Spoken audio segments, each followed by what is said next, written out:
Hello everyone, good morning to all of you. Welcome back to Flying Physics classes. So dear friends, today we are going to discuss the numerical based on the concept of conical pendulum. So दोस्तों आज इस numerical solve करने से पहले आपको log table की जरूरत पड़ेगी आज, तो आप सभी लॉग टेबल लेके साथ में बैठिए, ठीक है। तो दोस्तों चलो स्टार्ट कर लेते हैं आज का न्यूमेरिकल। दोस्तों आपसे सबसे पहले आपको एक बात बतानी है, ये न्यूमेरिकल दिखने में बहुत बड़ा है लेकिन न्यूमेरिकल सॉल्व करने में बहुत इजी है।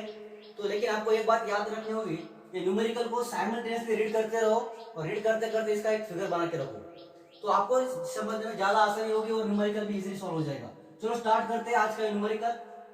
दोस्तों क्या दिया है देखो, a merry go round usually consist of a central vertical pillar. मतलब क्या दिया हुआ है, एक वर्टिकल पिलर है। चलो ड्रॉ करो साथ साथ में।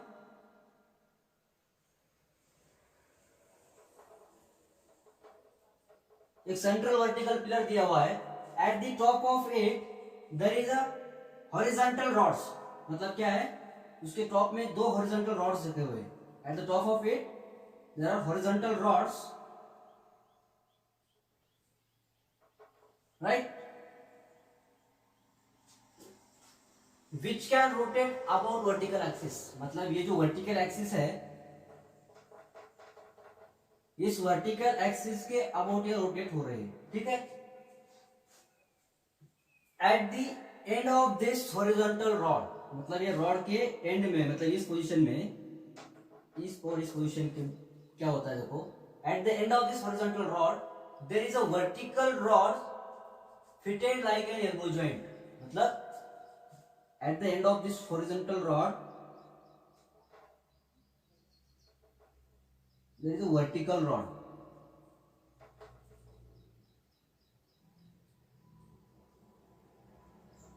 which can fit in like, which fit in like a elbow joint। दिख रहा है ये, जैसे elbow joint जैसे फिट किए हुए हैं। आगे क्या दिया है, elbow joint। हाँ, at the end of each vertical rod, मतलब end of the each vertical rod, दोनों के end में क्या है, there is a horse on which rider can sit। मतलब क्या है, at the end of this vertical rod there is a horse,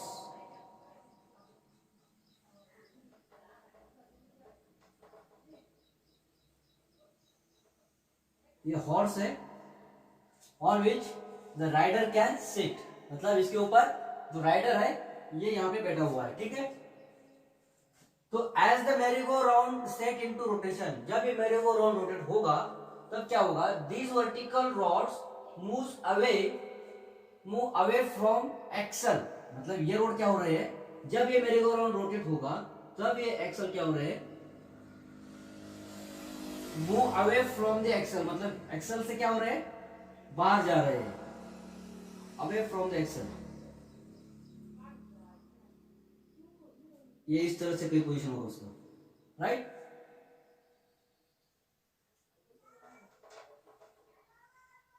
और ये रॉड, ये हॉर्स ऐसे होंगे, राइट।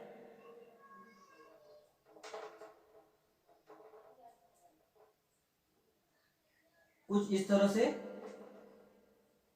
ये वर्टिकल रॉड की पोजीशन होगी, ठीक है।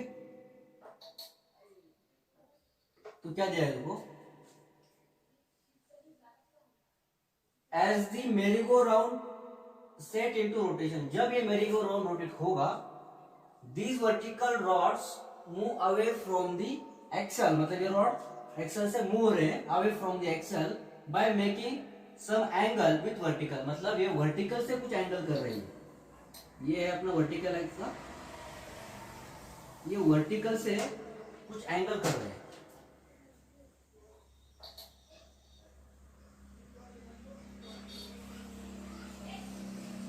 जब ये मेरीगो राउंड रोटेट होगा तब क्या होगा, ये जो वर्टिकल रॉड है ये move away from the axle by making some angle with the vertical.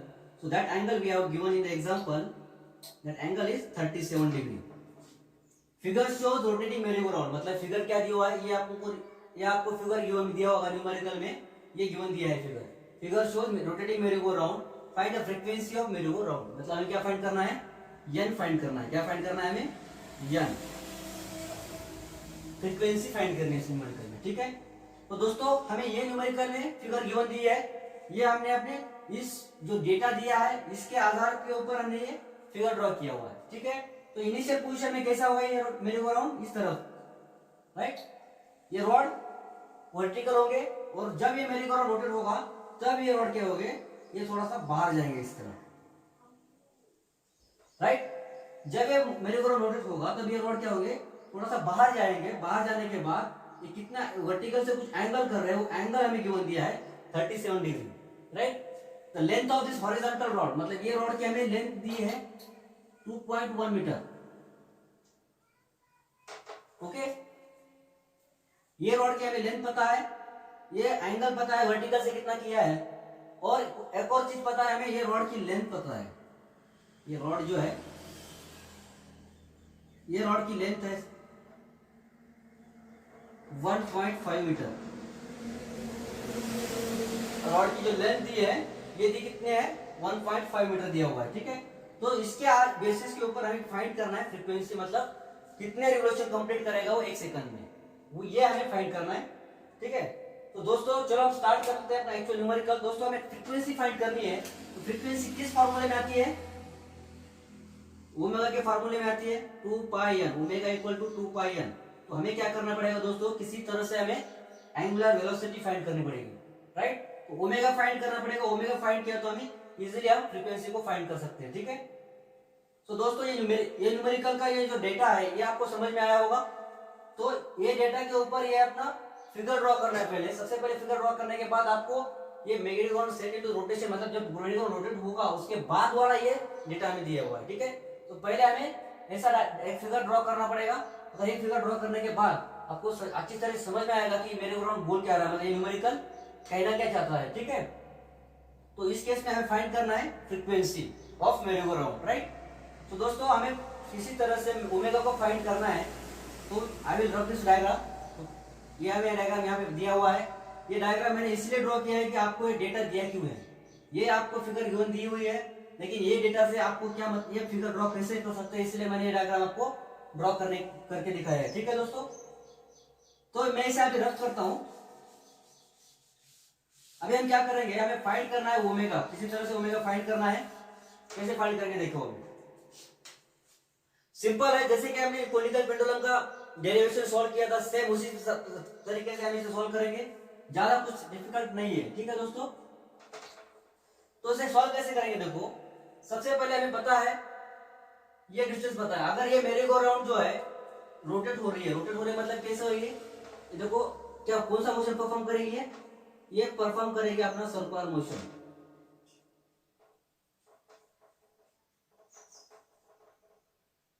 Right.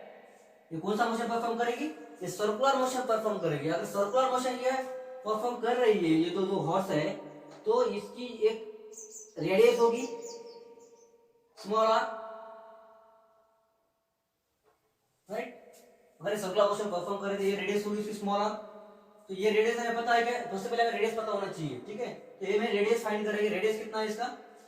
तो रेडियस कैसा आएगा, देखो radius r is equal to, हमें रेडियस ये डिस्टेंस पता है, इतना डिस्टेंस पता है हमें, ये वाला डिस्टेंस पता है, राइट। कितना है वो distance, 2.1 metre,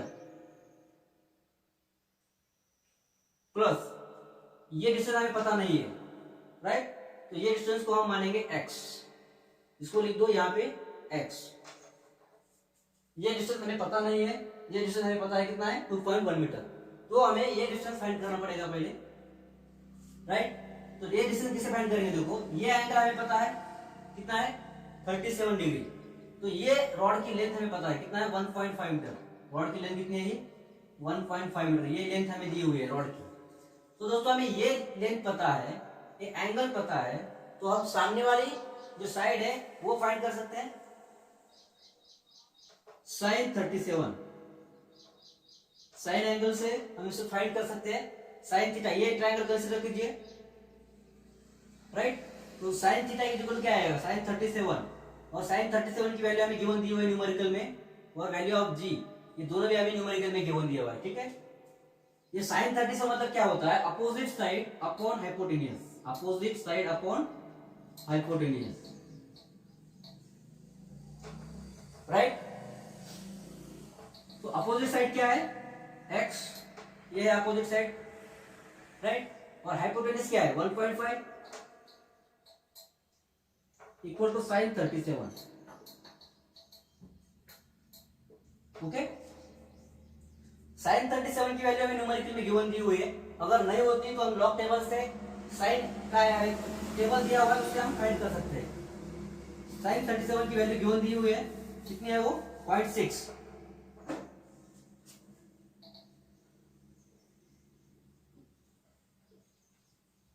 equal to x। ये 1.5 को मैं इस साइड में लेके आता हूं, क्या बन जाएगा, हमें पता मिल जाएगा x equal to 1.5 into 0.6 0.90 metre. All of you get this answer. x की वैल्यू मिल गई आपको, तो इस इक्वेशन में पुट कर दीजिए, तो रेडियस क्या मिल जाएगा हमें 2.1 प्लस x कितना है 0.9, तो कितना आएगा, ये आएगा अपना 3.0 मीटर। मतलब ये क्या मिल गया, radius r is equal to 3 metre, right. हमें फाइंड आउट हो गया, रेडियस हमने फाइंड कर दिया। रेडियस कितना है अपना 3 मीटर रेडियस है, ठीक है। तो दोस्तों एक बार हमें रेडियस पता चल गया तो बाकी वाला पार्ट बहुत इजी है, ज्यादा रटने की कोई जरूरत नहीं है। खाली हमें क्या करेंगे, उसका फ्री बॉडी डायग्राम निकालेंगे। जब ये मेरे को नोटिस हो रहा है तो इसके ऊपर कौन कौन से डायनामिक एक्ट्स होंगे ये देखना पड़ेगा हमें पहले। तो दोस्तों मैं अब इस न्यूमेरिकल को रफ करता हूं।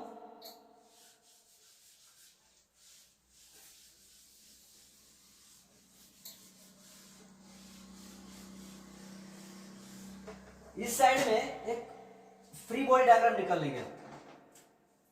फ्री बॉडी डायग्राम कैसे आएगा, देखो ये अपना है वर्टिकल रॉड,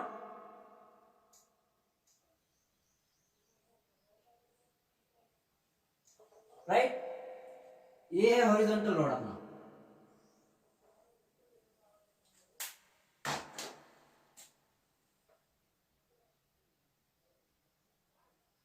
राइट। एक ही साइड का मैं फिगर ड्रॉ कर रहा हूं। ये है अपना वर्टिकल लाइन, इनिशियल पोजीशन ऐसे था, इसके बाद ये एंगल हमें पता है कितना है 37 डिग्री, राइट। और यहाँ पे अपना राइडर, ऐसे हमें पॉइंट मास कंसीडर करेंगे। और इसके ऊपर कौन कौन से डायनामिक्स अप्लाई होते हैं, देखो सबसे पहले होता है उसका सेल्फ वेट, वो होता है नीचे की दिशा में, कितना होता है वो mg, राइट। मैं ऊपर ऐसे टिक टिक टिक टिक टिक लाइन मार के लेता हूं। और उसके बाद ये जो राइडर है, ये राइडर इस रॉड को नीचे खींचेगा और ये रॉड राइडर को ऊपर खींच रहा है, तो इसमें टेंशन क्रिएट होगा, टेंशन T, राइट। सो दोस्तों ये एंगल हमें पता है, राइट। वर्टिकल से क्या हुआ है, रॉड ने जो एंगल किया है, ये हमें एंगल पता है कितना है 37, तो हम ये एंगल इजीली फाइंड कर सकते हैं, कितना है वो भी होगा 37 डिग्री, अपोजिट एंगल। तो अब हम क्या करेंगे, जैसे कि हमने कोनिकल पेंडुलम में किया था, इसे हम सेम रिजॉल्व करेंगे, टेंशन को रिजॉल्व करेंगे दो कंपोनेंट में। कैसे करेंगे, जिस साइड में अपना एंगल है उस साइड में क्या लिखेंगे cos थीटा, तो क्या आएगा T cos 37, एंगल कितना दिया है हमें 37, so I am writing here 37। This is vertical component and horizontal component क्या आएगा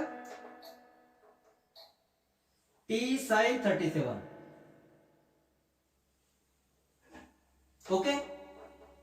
ये अपना वर्टिकल कंपोनेंट है जो एंगल के बाजू में है, उसे हम लिखेंगे T cos थीटा, थीटा होता तो हम थीटा लेते, यहाँ पे एंगल कितना दिया है 37, so I am writing here 37 degree, right. Vertical component is cos theta, horizontal component is sin theta, right. दोस्तों एक बार आपको ये फ्री बॉडी डायग्राम निकलने आ गई तो बाकी वाला पार्ट तो आप खुद भी कर सकते हैं, इसमें कोई ज्यादा कॉम्प्लिकेटेड पार्ट तो है नहीं। इसके बाद हम क्या करेंगे, खाली इसको बैलेंस वाला जो इक्वेशन है वो इक्वेशन राइट करेंगे, ठीक है। Now I am having this question.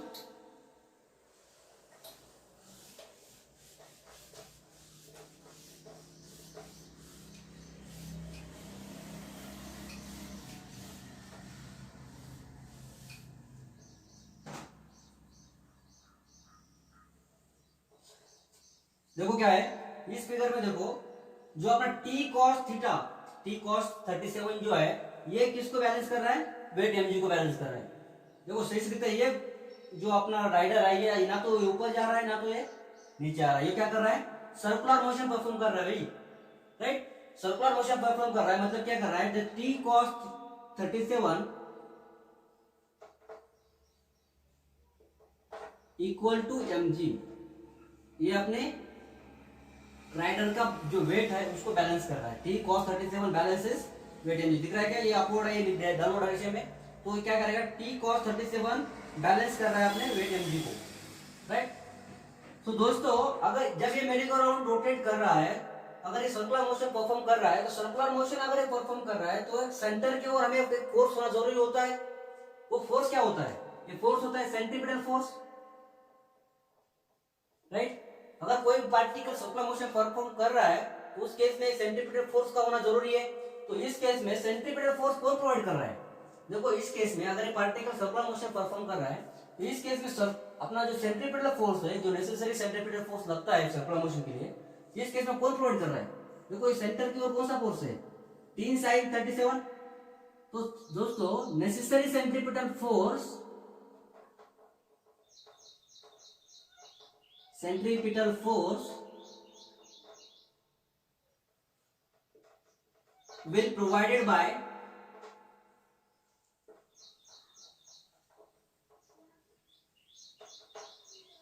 T sin 37,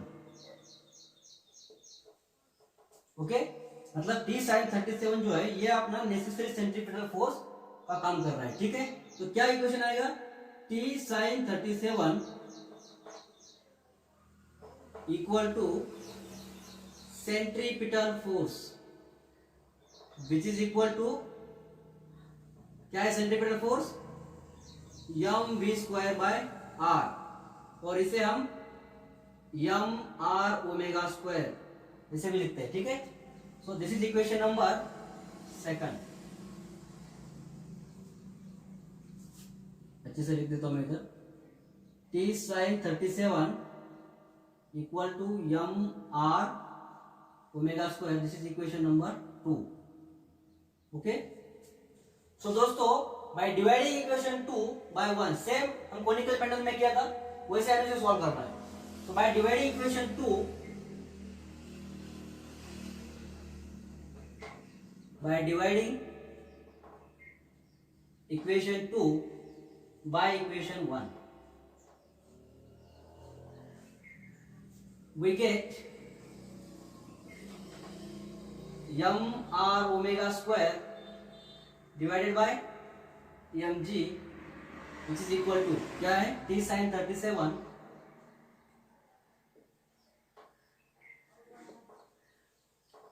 divided by t cos 37, right. ये इक्वेशन सेकंड है, M R omega square equal to T sine 37, and first equation first क्या है, M G equal to T cos 37, right. So आप देखो इसको solve कीजिए, this M and this M will get cancel, this T and this T tension will get cancel, तो क्या मिलेगा, बचेगा आपको R omega square divided by ji equal to tan 37, right.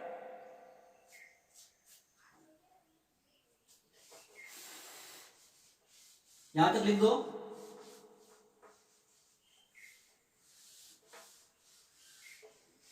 Are you getting the point, हम क्या solve कर रहे हैं, पता चल रहा है कि आपको समझ में नहीं आता है तो बता दीजिए भाई, यहां तक समझ में आया, r omega square divided by ji equal to tan 37, तो इसको हम क्या करना है, ओमेगा की वैल्यू फाइंड करनी है, तो बचा हुआ जो पोर्शन है उसको अपोजिट साइड में शिफ्ट कर दो, क्या मिलेगा, ओमेगा स्क्वायर इक्वल टू ये जी ऊपर जाएगा, g tan 37 divided by r, okay. कुछ नहीं किया है, खाली क्या किया है, ये डिनोमिनेटर में था तो न्यूमरेटर चला गया उस साइड में, ये इधर न्यूमरेटर में है तो इधर आके डिवाइडेशन में चला जाएगा, right.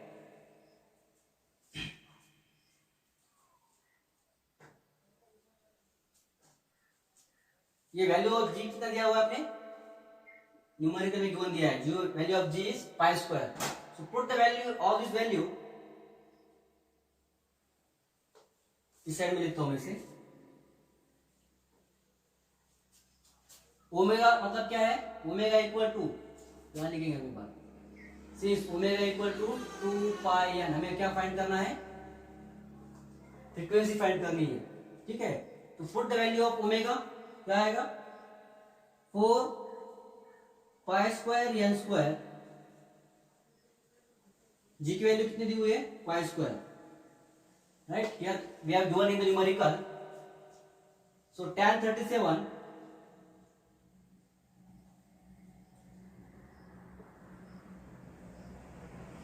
value of r is 3 meter.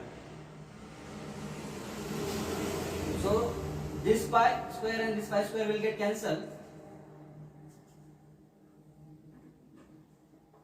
N square equal to tan 37 divided by 12.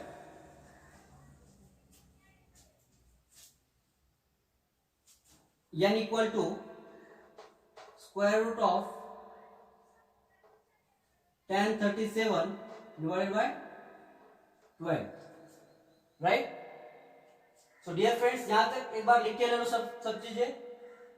कुछ समझ में नहीं आता है तो कमेंट बॉक्स में डाल के बता सकते हैं कि सर ये न्यूमेरिकल डबल ले लो, ये यहाँ तक मुझे समझ में नहीं आया।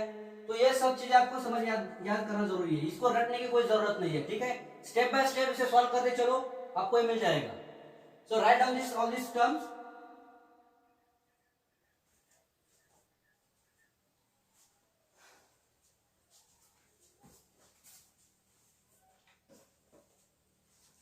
All of you get this answer? Solve करो अभी से।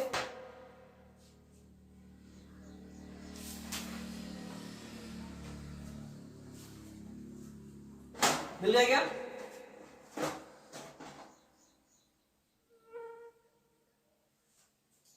तो डियर फ्रेंड्स, अभी क्या करेंगे, tan 37 का वैल्यू लॉग टेबल में tan का एक टेबल है, उसको निकाल के tan 37 की वैल्यू चेक करो एक बार।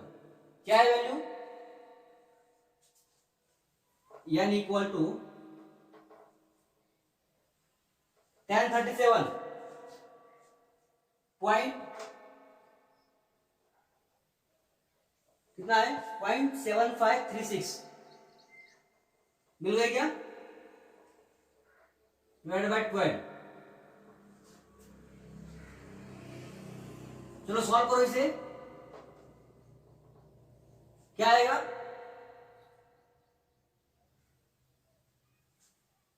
जीरो 0.0628, ये आ जाएगा आंसर। This is n। सो दोस्तों, स्क्वायर रूट हम इसे लॉग टेबल से निकाल सकते हैं, लेकिन ये स्क्वायर रूट क्या है, स्क्वायर रूट के टेबल क्या से 1 से लेके 10 तक है, 1 से 10 to 100, राइट। लेकिन दोस्तों ये वैल्यू बहुत ही कम है, जो 1 से भी कम है, 0.06 है, राइट। तो हमें क्या करना पड़ेगा, इसे हमें थोड़ा सा रीअरेंज करना पड़ेगा। क्या करना पड़ेगा, रीअरेंज करना पड़ेगा। थोड़ा इसे सॉल्व करने का थोड़ा सा अलग तरीका है। ये होगा क्या,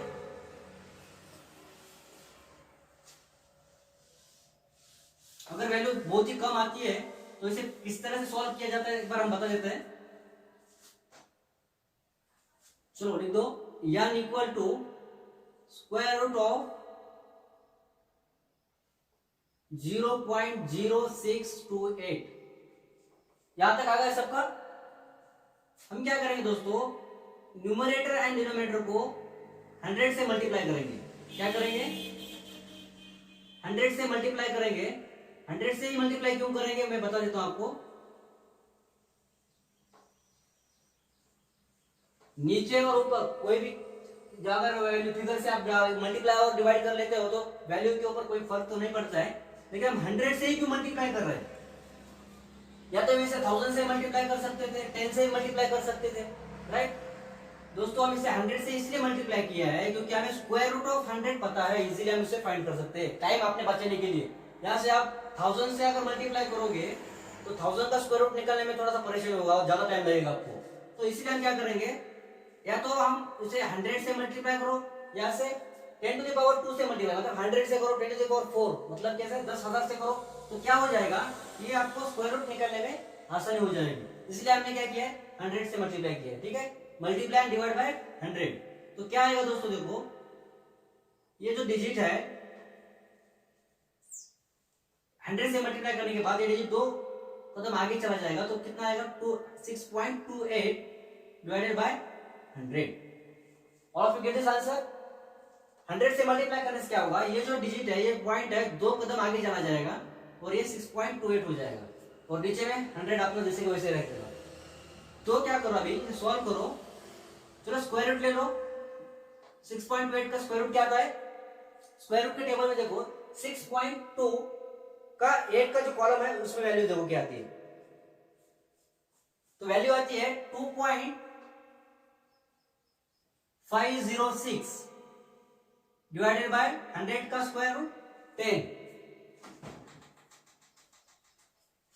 सो दोस्तों इसे सॉल्व करो, क्या मिलेगा वैल्यू 0.2506।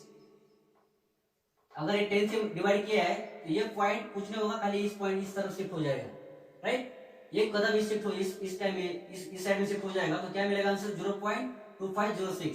सो इसका यूनिट क्या आएगा, n is equal to 0.2506, unit क्या आएगा इसका, रिवॉल्यूशन पर सेकंड, और इसका यूनिट ए भी ले सकते हैं, hertz,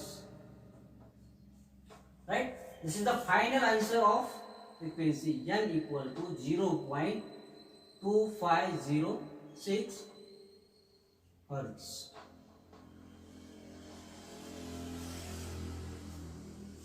right, all of you get this answer.